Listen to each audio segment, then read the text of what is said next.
October is Spirit of Prophecy Month at AdventistBookCenter.com. During the entire month, most books by Ellen White over $5 will be 25% off.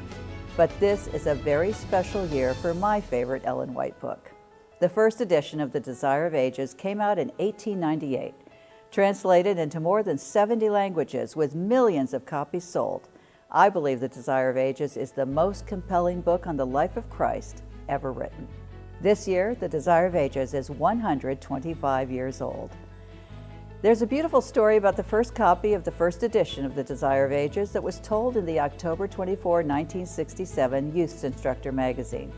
Entitled Minnie's Two Loves, the article told of how a young Pacific Press worker named Roy Bernard took the very first copy of the newest book by Ellen White off the press and presented it as an engagement gift to Minnie Hunter in 1898.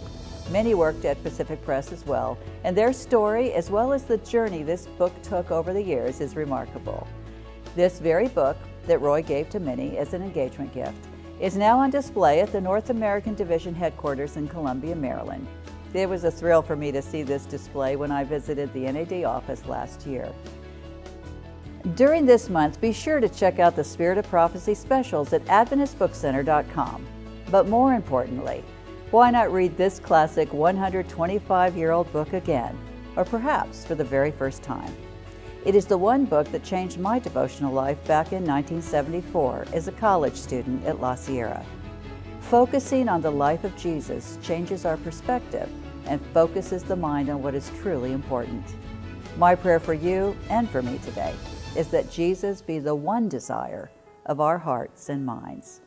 For all God's people, I'm Connie Jeffrey.